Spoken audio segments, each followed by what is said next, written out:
Hey guys, tonight we're going to glide back through the silent, velvet corridors of a long-lost royal court, where the hush of secrets was often punctuated by the squawk of an unlikely eavesdropper. You'll find yourself standing in the shadowed archways, catching glimpses of silk gowns and whispered plots, smelling the faint scent of beeswax and old parchment.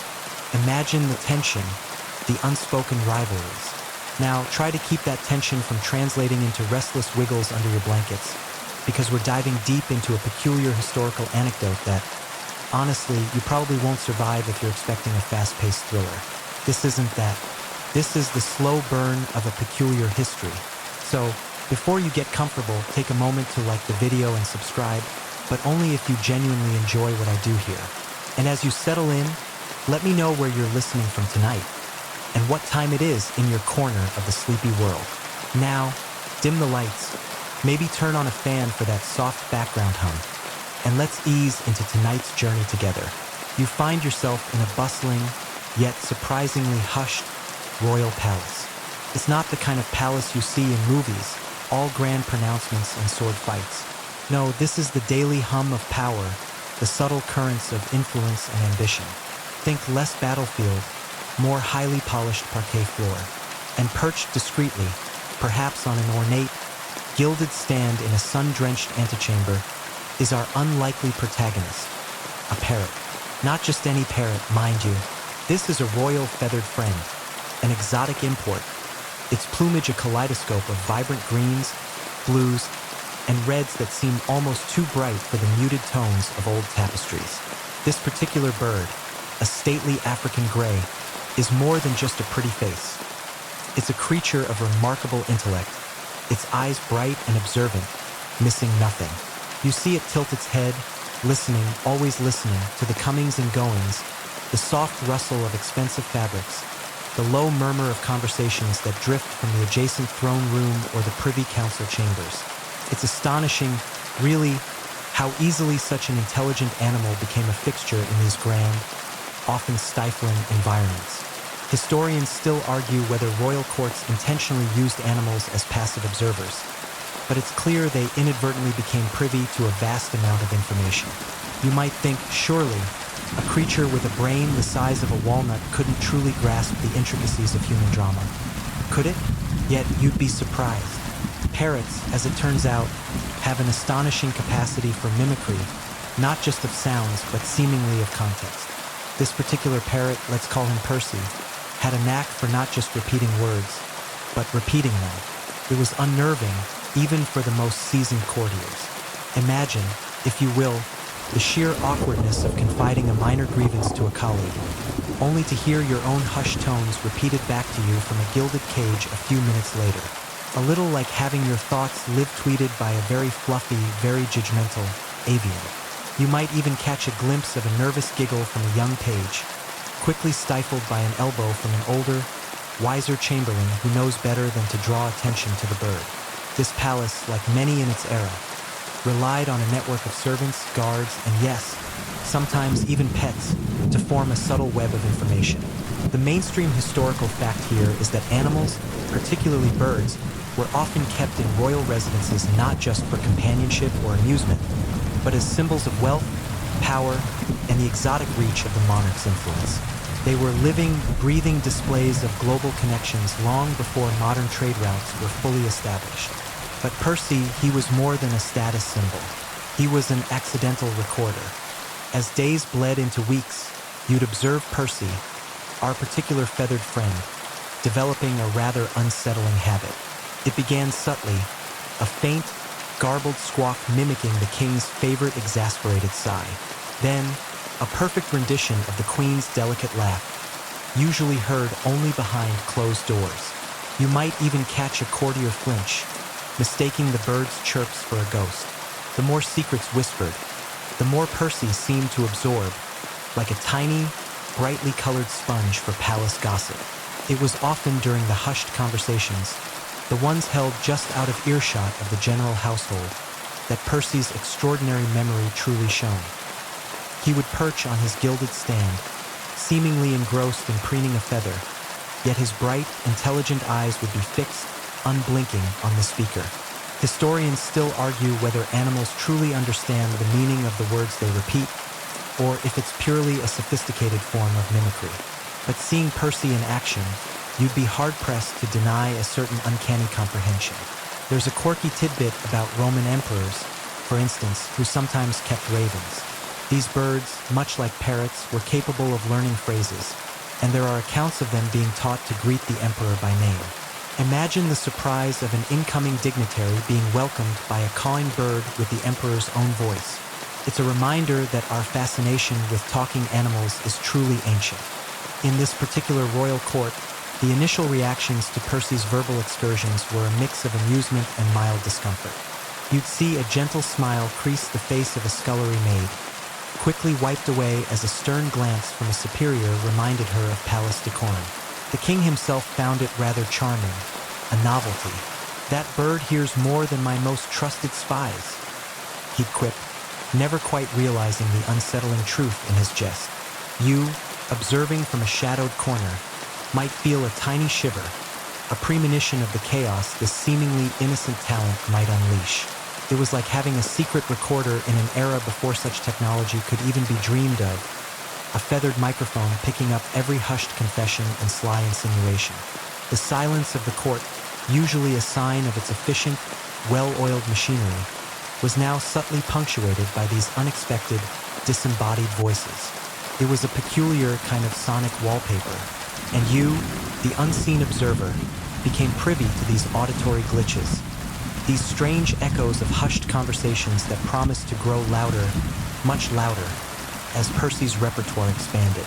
It was only a matter of time before these innocuous mimicries turned into something far more revealing, far more problematic for the smooth functioning of the court.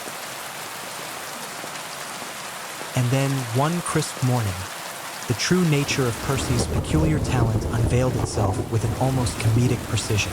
You're observing the usual morning rituals. Servants bustling, low conversations in the hallways, the clinking of porcelain. The king's chief minister, a rather portly fellow known for his strict demeanor and even stricter budgeting, was engaged in a hushed conversation with the royal baker. The topic? A recent discrepancy in the palace's flour accounts. 27 sacks, Master Baker, the minister in tone, his voice low and conspiratorial, 27 sacks. Simply cannot be accounted for. The baker, a man whose face was perpetually dusted with white flour, mumbled something about unusually hungry rats and an unfortunate spill. A perfectly mundane, if slightly suspicious, palace administrative issue. Later that afternoon, during the Queen's embroidery circle, a rather dull affair where ladies-in-waiting gossiped under the guise of stitching tapestries, Percy was perched, as usual, on his gilded stand, seemingly half asleep. Then, quite without warning, he ruffled his feathers, puffed out his chest, and in a surprisingly accurate, nasal imitation of the chief minister's voice, squawked loudly 27 sacks. It simply cannot be accounted for. A pin could have dropped, and you would have heard it clatter on the polished floor. The needles froze mid-stitch.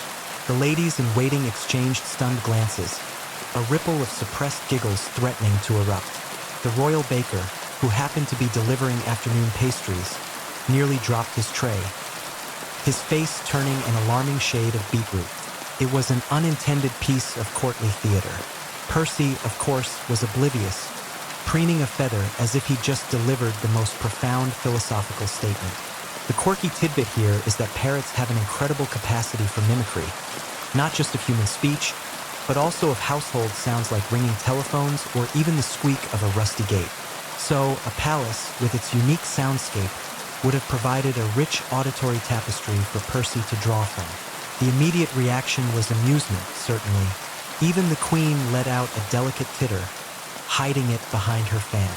But beneath the laughter, a flicker of unease began to spread. Percy could repeat that. What else had he heard? What else could he repeat? Historians still argue whether such a direct, accidental revelation ever truly occurred in historical courts, but the potential for it certainly existed. You could almost hear the unspoken question hanging in the air. Was this a delightful novelty or a feathered liability? It was like finding out your favorite fluffy armchair was actually a sentient recording device. Suddenly, every hushed conversation felt less private. The little indiscretion of the flower, though minor, served as a potent, feathered warning. It was the first crack in the illusion of privacy within the palace walls, a crack caused not by a spy or a disgruntled servant, but by a brightly colored bird who simply spoke too much. And you, observing from the shadows, could feel the shift in the atmosphere, the sudden prickle of paranoia that began to replace casual confidence. The quiet hum of the palace was about to get a lot more interesting and a lot less comfortable for its inhabitants. The flower incident, minor as it was, served as a peculiar kind of warm-up act. You'd notice the courtiers, initially prone to dismissing Percy as a charming, if slightly annoying, pet, now casting furtive glances at his gilded cage. Conversations grew noticeably softer when near his perch. But the palace, like any grand institution, had its routines, its rhythms of hushed whispers and casual revelations. People, being people, eventually grew complacent or perhaps just forgetful. They probably thought, surely, he won't repeat that, or he doesn't understand context, or how wrong they were. Percy, our avian spy, seemed to revel in this newfound, albeit unwitting power. His vocal repertoire expanded with alarming speed. You'd hear not just phrases, but entire snippets of conversation, delivered with uncanny accuracy of tone and inflection. It was almost as if Percy had a hidden recorder, painstakingly compiling a greatest hits album of courtly indiscretions. The quirky tidbit here is that African gray parrots are known for their exceptional cognitive abilities, often compared to a human toddler in terms of problem solving and understanding. They can associate words with objects and actions, which makes their mimicry far more sophisticated than simple repetition. So, when Percy imitated a specific sigh, it wasn't just the sound. It was the context of that sigh that he was subtly conveying. Imagine the discomfort. You might be standing near the grand staircase, perhaps admiring a tapestry, when Percy, perched high on his stand, suddenly squawks, in the voice of a young baroness, "Oh, dearest Lord Reginald, your mustache simply tickles." You'd watch as Lord Reginald, a man proud of his facial hair, would turn a furious shade of red, while the Baroness would pretend to examine a dust mote on her sleeve. Historians still argue whether such a degree of mimicry could genuinely cause social havoc, but one can only imagine the sheer awkwardness and embarrassment. It was like living in a reality show where the camera crew was an innocent-looking bird. Every private moment, every little flirtation, every whispered complaint about the king's new, unusually loud pet dog, all fair game for Percy's growing vocabulary. You'd see the subtle shifts in court dynamics. Courtiers, who once used the antechamber for quiet plotting, now chose the garden or even the privy. But even there, sounds carried. Percy, it seemed, was developing a knack for remembering not just what was said, but when it was said and by whom. This mainstream historical fact about royal courts is that they were hotbeds of intrigue and gossip, with information being currency. Spies and informants were commonplace, but who would suspect a pet? Percy was an unintentional leak, far more effective than any paid informant because he had no allegiances, no agenda, just a phenomenal memory and an unquenchable thirst for sounds. He wasn't malicious, of course. He was just doing what parrots do, but in a setting where every echoed word could carry the weight of a secret. The very fabric of courtly discretion, usually maintained by hushed tones and knowing glances, was fraying at the edges, one squawk at a time. And you, the observer, couldn't help but feel a strange mix of amusement and unease, witnessing this feathered chaos unfold. The royal court, with its intricate web of alliances and subtle betrayals, was a constant performance, and the queen, naturally, was its lead actress. You'd often find her in her private chambers, a haven of soft silks and filtered light, believing herself to be beyond the reach of prying ears. It was here, in what she considered her sanctuary, that she would sometimes give voice to her most private woes, perhaps a frustration with the king's newest eccentric hobby, or a slight from a particularly ambitious duchess. These were the moments she unburdened herself, often to a trusted lady-in-waiting, or simply to the silent heir. And, of course, to Percy, who had somehow managed to get his gilded perch moved into a discreet corner of these very chambers, ostensibly for the queen's amusement. You'd watch as the queen would sigh, a delicate sound that seemed to carry the weight of an entire kingdom, and perhaps lament, "Oh, if only the royal treasury wasn't quite so frugal," or with a wistful gaze out the window. Sometimes, one simply longs for a quiet afternoon, far from all this pageantry. These were not state secrets, but they were deeply personal sentiments, vulnerabilities she rarely displayed. The quirky tidbit here is that in many historical courts, monarchs often found solace in pets, believing them to be truly loyal and incapable of betrayal. This belief, while comforting, certainly overlooked the unique abilities of creatures like parrots. It's like telling your deepest secrets to your teddy bear, only to find out it has a tiny voice recorder hidden inside. The problem, as you've probably guessed, lay not in the queen's private murmurs, but in the arrival of a visiting dignitary. This particular envoy was known for his sharp wit and even sharper political antennae, arriving from a neighboring kingdom to discuss trade agreements and, perhaps, to subtly gauge the strength and weaknesses of the current monarch. He was a man who absorbed every detail, every nuance. One afternoon, while enjoying a pre-dinner cordial in an antechamber adjacent to the queen's private quarters, the dignitary paused, mid-sip. From the queen's chambers, loud and clear, in a perfect imitation of her elegant voice, Percy squawked, "Oh, if only the royal treasury wasn't quite so frugal." A beat of stunned silence.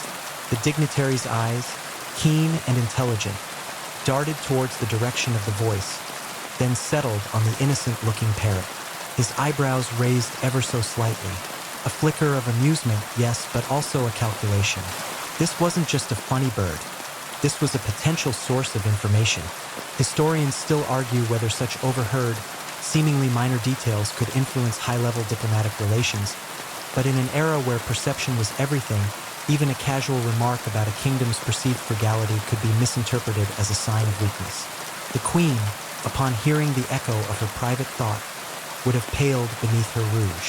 The lady-in-waiting, her face contorted between horror and suppressed laughter, would have tried to distract the dignitary with desperate chatter about the excellent weather. But the damage was done. The dignitary, with a polite smile, merely nodded, but you could almost see the gears turning in his mind. The once charming Percy was now officially a liability, a feathered loose cannon in the delicate dance of international politics. The dignitary, a man named Lord Theron from the neighboring kingdom of Eldoria, was not one to miss a beat. You could almost see the gears turning in his sharp mind as Percy's unwitting mimicry of the queen's financial lament hung in the air. What might have been dismissed as a charming anecdote before now took on a new, unsettling dimension. This wasn't just a quirky pet. It was a living, breathing, and remarkably indiscreet microphone. The initial amusement that had rippled through the court quickly evaporated, replaced by a palpable tension that you, as an observer, could practically taste in the air, a mix of fear and paranoia. Lord Theron, ever the diplomat, smoothly changed the subject, his voice calm and steady, but his eyes never quite leaving Percy. Later that evening, over a lavish banquet, you might notice him subtly shifting his chair, ensuring his back was never to the bird's cage. The mainstream historical fact about diplomacy in these eras is that every piece of information, no matter how small or seemingly trivial, could be used to gain an advantage in negotiations or even to sow discord. A casual remark about a treasury state, when misinterpreted or deliberately spun, could hint at weakness, influencing trade agreements, or even encouraging thoughts of territorial expansion. It was a delicate dance, and Percy had just stepped on a very important toe. The next morning, the air in the palace felt thick with unspoken anxieties. Courtiers walked on eggshells, their hushed tones now bordering on whispers that were barely audible. You'd see glances exchanged, glances that darted from one face to another, then nervously towards Percy's cage. A quirky tidbit about historical espionage. Sometimes, seemingly harmless distractions were used to gauge reactions or divert attention. Percy was, in a way, the ultimate distraction, yet also the ultimate unintentional informant. Historians still argue whether such a direct cause and effect from an animal's mimicry truly occurred in history, but the potential for it certainly existed. It's like discovering your smart speaker has been recording everything you say and broadcasting it selectively to your nosy neighbors. Suddenly, you're very, very careful about what you utter within your own walls. The result of Percy's impromptu performance was a palpable chill in the air around the diplomatic negotiations. Lord Theron, armed with this peculiar tidbit about the Queen's frugality, subtly pushed for more favorable trade terms, hinting at potential instability within the kingdom's finances. The king's advisors, knowing the source of the leak was an innocent animal, found themselves in an impossible bind. How do you explain to a foreign dignitary that your monarch's private financial worries were broadcast by a bird?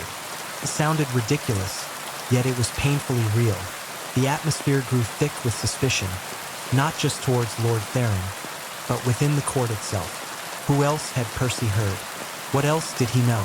The innocent royal pet had inadvertently become a living, breathing diplomatic incident.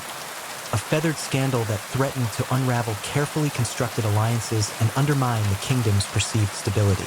And you, observing the heightened tension, couldn't help but feel a strange mix of dread and morbid fascination as the repercussions of a talking bird's loose tongue began to spread. Amidst the escalating diplomatic tensions and the increasingly paranoid atmosphere, a new, rather peculiar problem arose: Percy's diet. You see him perched on his gilded stand, no longer just a feathered gossip machine, but now a creature of considerable strategic importance. The standard royal bird fare, a delightful mix of exotic fruits, choice nuts, and perhaps a small, specially baked biscuit, was no longer sufficient, or so the royal veterinarians claimed. It became a quirky tidbit of courtly life that Percy had developed a remarkably refined and surprisingly demanding palate. He'd occasionally squawk, in a perfect imitation of the royal chef, "More imported figs, please, and mind the ripeness." Or, in the voice of a young prince, "Where are my sweetened dates?" This wasn't just about indulgence, though. The naturalists, worried about Percy's health and, by extension, his precious vocal cords, had put him on a rather specific regimen. They believed certain nutrients enhanced his clarity of speech and memory, or so they hypothesized. You'd watch as a dedicated servant would meticulously prepare Percy's meals, sifting through baskets of dates, examining each fig for imperfections, almost as if preparing a meal for the monarch himself. This level of attention to an animal's diet was, for the era, quite unusual. The mainstream historical fact here is that royal courts, despite their opulence, often struggled with consistent access to fresh, diverse produce, especially exotic fruits. Perishables were a luxury, and their consistent presence on a royal table, let alone in a birdcage, spoke volumes about the kingdom's resources and trade networks. But for Percy, it was a matter of national security, or at least diplomatic security.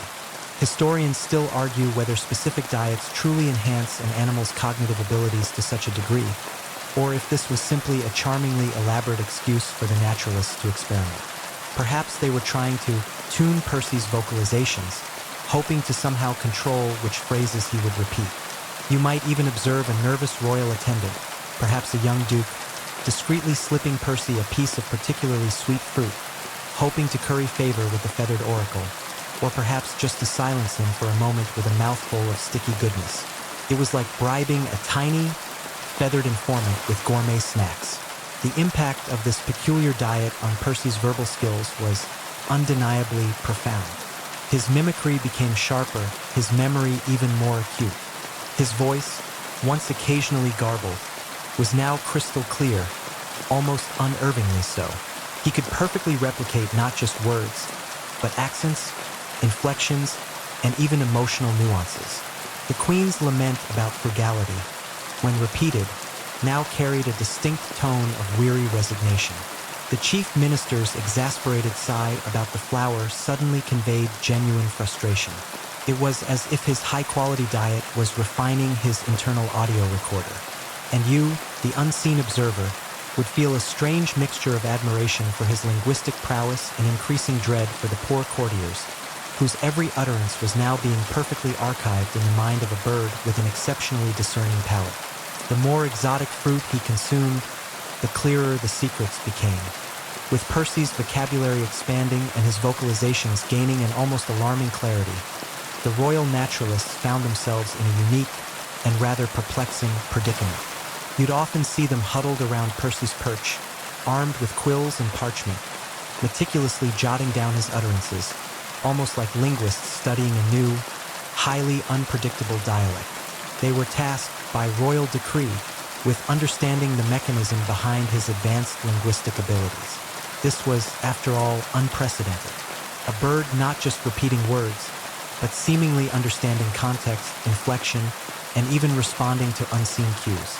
The mainstream historical fact here is that throughout history, naturalists and scholars were often employed by royal courts to study exotic animals and plants brought back from distant lands. These studies, while sometimes driven by genuine scientific curiosity, were also a display of wealth and intellectual prowess, signaling the monarch's access to rare and unusual specimens. But none of these historical figures likely ever encountered a specimen quite as chatty as Percy. It's like being commissioned to study a rare flower, only to find it starts reciting your morning affirmations back to you. The quirky tidbit about animal intelligence is that some researchers today believe that certain species of parrots not only mimic human speech, but can also demonstrate a rudimentary understanding of concepts like same and different, or even count small quantities. This wasn't merely a parrot repeating "Polly wants a cracker." This was a parrot repeating a whispered argument about succession plans with chilling accuracy. Historians still argue whether the concept of animal cognition was truly understood in these historical periods, or if such instances were simply dismissed as uncanny curiosities or divine interventions. You might observe a nervous young naturalist attempting to engage Percy in conversation, carefully enunciating words, hoping to decipher the rules of his linguistic acquisition. Perhaps they tried feeding him different types of exotic seeds, hoping to isolate a dietary component that contributed to his phenomenal memory. The atmosphere in the naturalist's wing of the palace would have been a strange mix of fervent academic pursuit and underlying dread. Every new phrase Percy uttered was both a marvel of nature and a potential landmine of courtly revelation. They were trying to unlock the secrets of his brain, all while he was inadvertently unlocking the secrets of the palace. It was a peculiar feedback loop, a feathered enigma. The more they learned about him, the more he seemed to learn from them, or from whomever happened to pass by and whisper a careless thought. The line between pet, marvel, and unintentional spy was becoming increasingly blurred, and the naturalists, while intellectually fascinated, were acutely aware of the delicate and potentially dangerous nature of their subject. As Percy's linguistic prowess grew, so too did his living conditions within the royal court.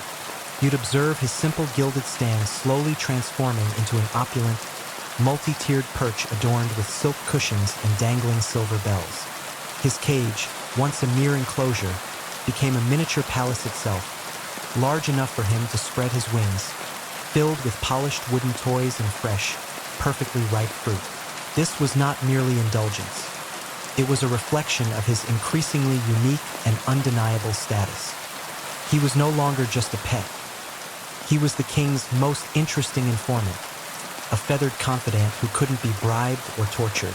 You'd often see him perched near the grand windows of the king's personal study, or sometimes even allowed to sit on the king's shoulder during less formal meetings. This level of access, particularly for an animal, was almost unheard of. The mainstream historical fact here is that the proximity of individuals to the monarch, even pets, was a strong indicator of their influence and favor within the court. A favored dog might sleep at the foot of the royal bed, but a talking parrot eavesdropping on state secrets? That was a whole new level of inner circle.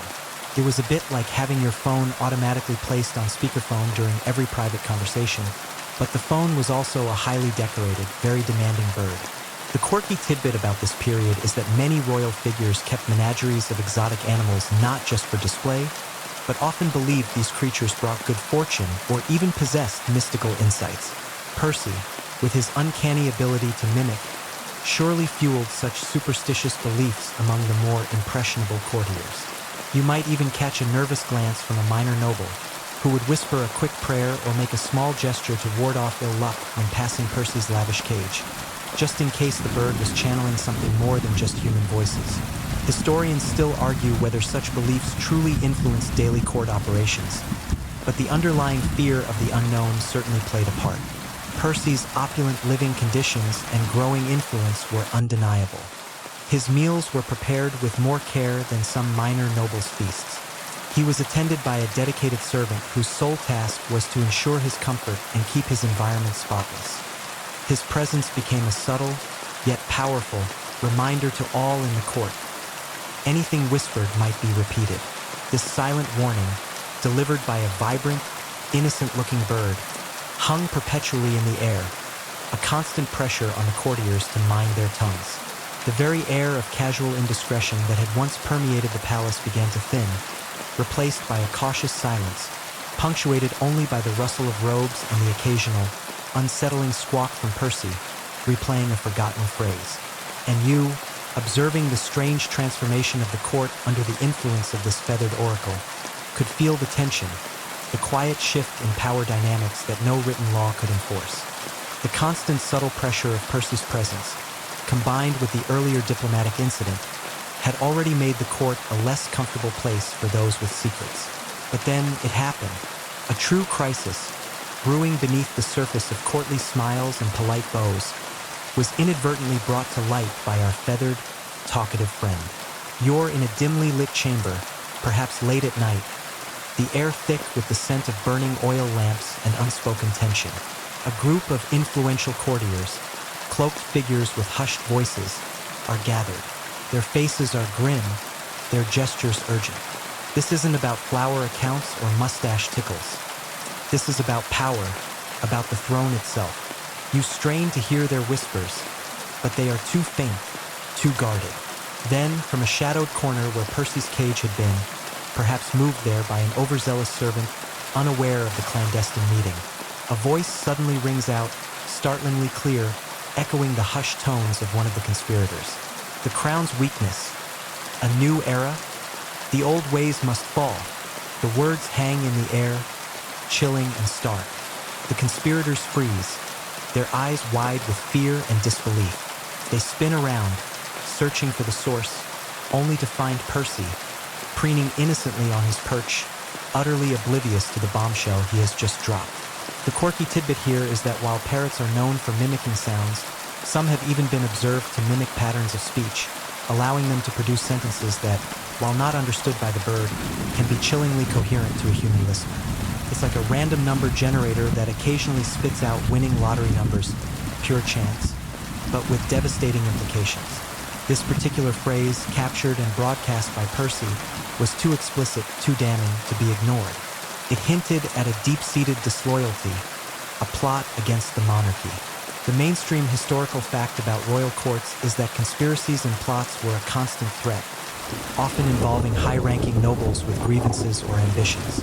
These plots were typically uncovered through human spies, intercepted letters, or forced confessions. But never, in the annals of history, had a conspiracy been unveiled by a talking bird. Historians still argue whether such an accidental exposure would be deemed credible enough to act upon, but the sheer shock value of it, coupled with the known vocal talents of Percy, would have been hard to dismiss. The conspirators, realizing their secret was out, scattered like startled pigeons. The implications were immediate and dire. The queen, upon being informed, presumably by a very flustered servant who had also overheard Percy, would have been horrified. The king outraged. Percy, our innocent parrot, had just become the unlikely, feathered instrument of justice, exposing a nascent conspiracy that could have otherwise festered and potentially overthrown the very foundations of the kingdom. The quiet hum of the palace was now replaced by the frantic footsteps of guards, the urgent whispers of advisors, and the looming shadow of betrayal. And you, the observer, could feel the sudden, jarring shift from lighthearted amusement to grave danger, all thanks to a parrot who simply spoke too much. The immediate aftermath of Percy's explosive revelation was nothing short of pandemonium. You can almost feel the chill that descended upon the court, a sudden, icy silence replacing the usual hum of activity. The king's personal guard, usually a symbol of quiet authority, now moved with frantic urgency. Doors slammed. Whispers, once furtive, became frantic shouts. The search for the conspirators began with a chilling efficiency, propelled by the parrot's unambiguous words.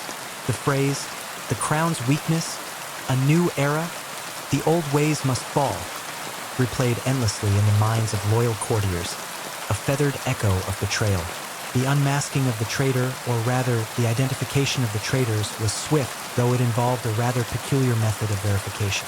The mainstream historical fact here is that medieval and early modern courts often employed torture or harsh interrogations to extract confessions from suspected plotters.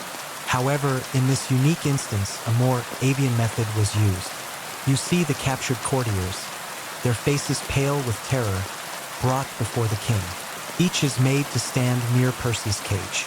The king, a grim expression on his face, would command, "Repeat the words." The suspect would stammer, deny, plead innocence. Then Percy, with chilling precision, would squawk the incriminating phrase in the exact voice and inflection of the individual who had uttered it. Imagine the shock, the undeniable proof emanating from a creature that couldn't lie, couldn't be coerced. It was like having a voice recorder that also happened to be fluffy and demanded fresh dates. The quirky tidbit here is that while modern forensic voice analysis uses sophisticated technology, in this era, a parrot's perfect mimicry would have been terrifyingly compelling evidence. Historians still argue whether such a direct, animal-assisted identification would be legally admissible in historical courts, but in a desperate time, confronted by undeniable auditory proof, it would have been hard to dismiss. You might even glimpse a servant nervously wiping sweat from their brow, wondering if Percy had perhaps picked up their casual complaints about the meager portions of roast beef. The disloyal courtier, confronted by his own words spilling from the beak of an innocent bird, would collapse, his betrayal undeniable. The initial shock gave way to a strange mix of awe and dread in the court. Percy had, quite literally, become the voice of truth. The consequences were severe. Imprisonment, exile, or worse would be the fate of those exposed. The palace, once a hub of subtle intrigue, was now purged, its air cleansed of the immediate threat, but also imbued with a new, profound sense of caution. No one wanted to be the next to hear their own damning words echoed by a bird. And you, observing the solemn procession of the condemned, could feel the chilling power of an ordinary creature used in an extraordinary way to uncover betrayal. The silence that followed was heavy, no longer just hushed, but laden with the weight of exposed secrets. With the conspiracy quelled and the traitors dealt with, a new, far more complicated debate began to brew within the palace walls. The source of the revelation, while undeniably helpful, was also undeniably problematic. Percy, our insightful parrot, had exposed a dangerous plot, saving the crown from potential overthrow. Yet, his very existence, his ability to perfectly record and replay every hushed conversation, every unguarded moment, posed a new kind of threat to the court's fragile ecosystem of secrets and decorum. You could practically hear the nervous coughs and subtle shifts in posture whenever Percy was within earshot. Discussions arose, initially in whispered tones, then in more formal, hushed council meetings about the bird's future. The mainstream historical fact here is that powerful individuals often faced dilemmas when a tool or person became too effective or knew too much. Information, while valuable, can also be a double-edged sword. Percy was a living, breathing security breach. On one hand, he was a hero having saved the king. On the other, he was an uncontrollable, feathered eavesdropper. It was like having a highly effective surveillance system that occasionally broadcast your most embarrassing shower singing to the entire neighborhood. The quirky tidbit about historical court life is that animals were often seen as symbols of power or omens. A bird that exposed a plot could be seen as divinely guided, or, conversely, as a mischievous spirit disrupting order. Historians still argue whether such a unique situation would have led to a swift execution or a careful reintegration of the animal. You might observe a stern-faced advisor arguing for Percy's banishment to a remote island, while a more pragmatic courtier might suggest a heavily guarded aviary, far from any sensitive conversations. There was even a fanciful suggestion of teaching Percy to only repeat words in reverse, which, while entertaining, was utterly impractical. The central question was, Could the palace truly function with a creature of Percy's linguistic abilities roaming freely? Every unguarded comment, every private opinion, every minor marital squabble could be amplified and broadcast at the most inconvenient moment. The idea of Percy's exile was seriously considered. Would he be sent to a distant zoo, returned to his native land, or simply silenced? The debate was fierce, weighing gratitude against practicality, heroism against inherent risk. You could feel the tension in the room, the desperate need for a solution to this most unusual of dilemmas. The very bird that saved them now represented a constant, unsettling presence, a reminder that their lives, once private, were now potentially on display, one squawk at a time. The king himself seemed troubled, torn between fondness for his feathered savior and the clear need for courtly discretion. News, as you know, travels fast, even in an era without instant messaging or viral videos. In this particular historical setting, rumors were the fastest birds of all, soaring over castle walls and through bustling market squares. And the rumor of a talking royal parrot, one that had inadvertently unveiled a plot against the crown, spread like wildfire. You'd find yourself in the bustling marketplace outside the palace walls, the air thick with the scent of spices and fresh bread, and the murmur of conversations. But the dominant topic of discussion would undoubtedly be Percy. Commoners, who usually only glimpsed the king and queen from afar during parades, were suddenly enthralled by the drama unfolding within the palace. They'd gather in excited knots, eyes wide with a mixture of awe and disbelief. "Did you hear?" One woman might whisper to another. "The king's bird, it spoke of treason," another might add. "And in the very voice of Lord so-and-so."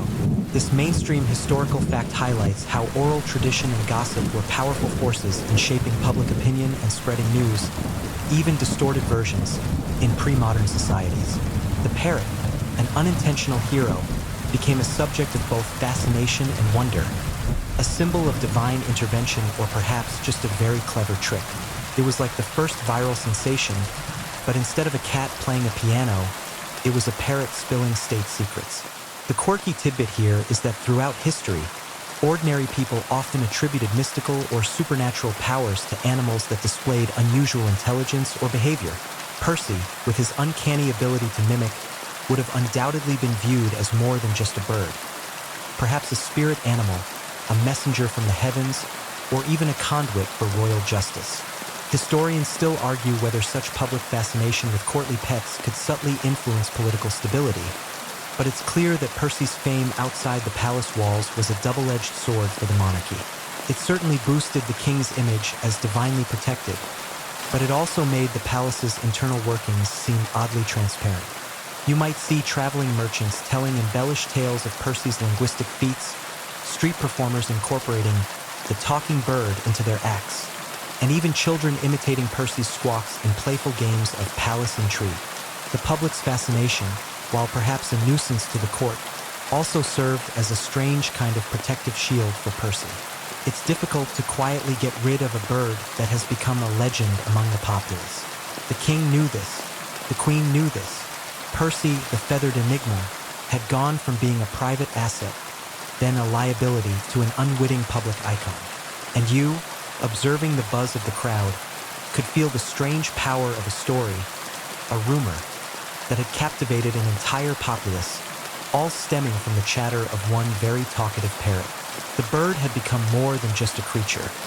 It had become a legend, a symbol of truth speaking from the most unexpected place. The public's fascination with Percy, while making his outright removal politically difficult, did not resolve the core issue for the royal court: how to control a living, breathing, and highly talkative secret keeper. The king, after much deliberation with his most trusted advisors, ultimately issued what would become known as the Silent Decree. You wouldn't see fanfare or grand pronouncements. Rather, it was a subtle yet firm redirection of Percy's role within the palace. The first step you'd observe was a change in his environment.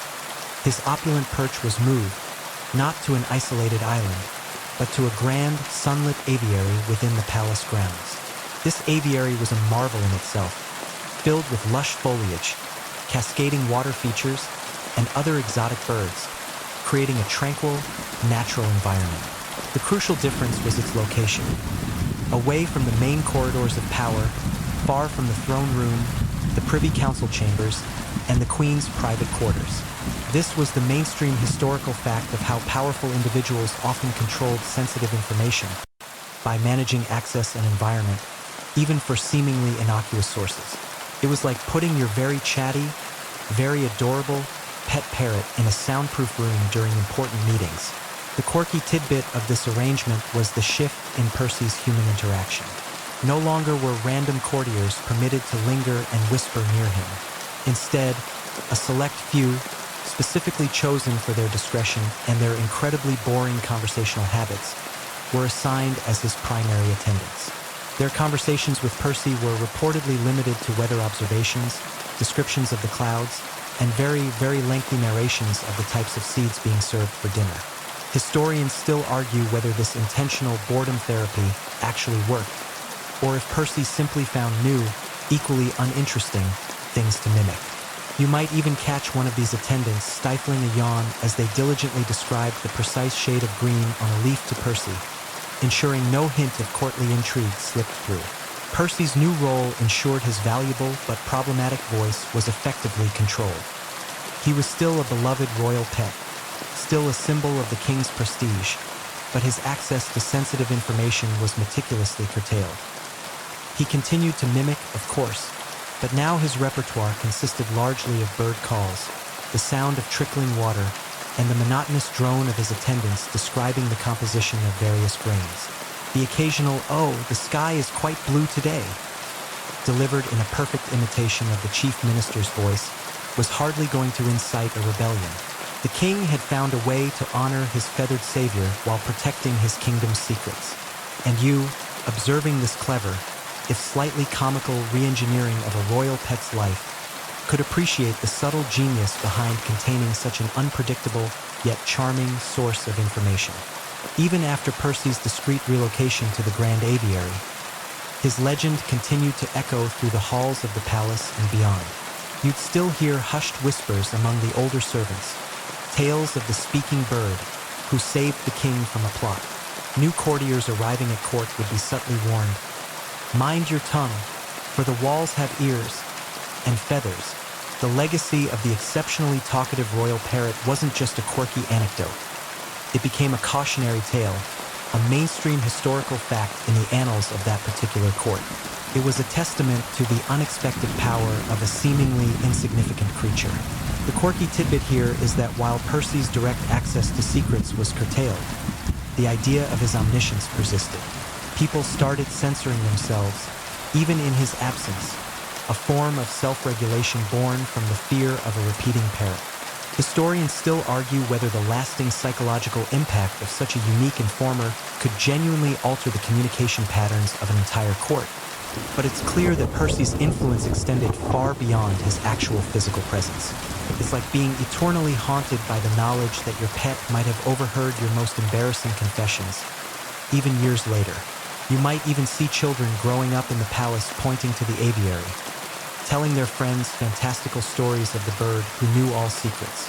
Percy himself, living out his days in comfort, continued to mimic, but his vocalizations gradually shifted to the natural sounds of his fellow aviary inhabitants, punctuated by the occasional, harmless human phrase about the weather or the quality of his fruit. His greatest performances were now merely echoes of a dramatic past, faded into the comforting hum of his new, peaceful existence. He lived a long life, a testament to the king's gratitude, but also a constant, living reminder of the thin line between an amusing pet and a dangerous, unwitting spy. The story of the royal parrot who spoke too much became embedded in the palace's very fabric, a charming yet unsettling footnote in its history, ensuring that the inhabitants remained forever mindful of the ears and beaks that might be listening. The tale of Percy, the inquisitive avian, reminds us how even the smallest, most unexpected elements can shift the grand tapestries of history. As the last echoes of his legendary squawks fade, imagine the quiet of the night descending, the soft rustle of leaves outside your window, the distant whisper of the wind. Allow your thoughts to drift, gentle and unburdened, just like the forgotten secrets of a long-ago court. Let the soft, lingering images of gilded cages and hushed whispers lull you deeper into comfort. The stories of the past, like ancient lullabies, are here to guide you to a peaceful rest. Close your eyes, breathe slowly, and let the gentle hum of sleep wash over you, knowing that some secrets are best left to the quiet of dreams.